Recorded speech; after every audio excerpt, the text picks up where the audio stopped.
ঐতিহাসিক এক মুহূর্তের অপেক্ষায় ফুটবল দুনিয়া। আগামী রোববার নিউ ইয়র্কের মেটলাইফ স্টেডিয়ামে বিশ্বসেরা লড়াইয়ে নামছে আর্জেন্টিনা ও স্পেন। আর এই মেগা ফাইনালকে ঘিরে যুক্তরাষ্ট্র টিকেটের বাজারে লেগেছে আগুন। যুক্তরাষ্ট্র ভিত্তিক টিকিট বিক্রয় প্ল্যাটফর্ম টিকপিক জানাচ্ছে, ইতিহাসের সবচেয়ে ব্যয়বহুল ক্রীড়া ইভেন্ট হতে যাচ্ছে 2026 ওয়ার্ল্ড কাপ ফাইনাল। ম্যাচটির এক একটি টিকিটের গড় মূল্য দাঁড়িয়েছে $11,327, বাংলাদেশি মুদ্রায় যা প্রায় 14 লাখ টাকা।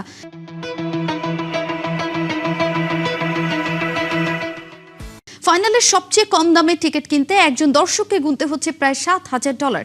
এছাড়াও গ্যালারির সেরা আসনের 2 টিকিট বিক্রি হয়েছে রেকর্ড 35 লাখ টাকা করে, মোট $56,958। ফাইনালের টিকিটের মূল্য আকাশচুম্বী হলেও ফ্রান্স ও ইংল্যান্ডের মধ্যে অনুষ্ঠিতব্য তৃতীয় স্থান নির্ধারণী ম্যাচের টিকিটের দাম গ্যালারি ভেদে কমেছে প্রায় $300 করে। সর্বনিম্ন প্রায় $900 মিলছে সেই ম্যাচের টিকিট। টিকিট বিশ্লেষণকারী প্ল্যাটফর্ম সিটপিকের তথ্য মতে ফিফার 96 বছরের ইতিহাসে এটাই সবচেয়ে দামি বিশ্বকাপ।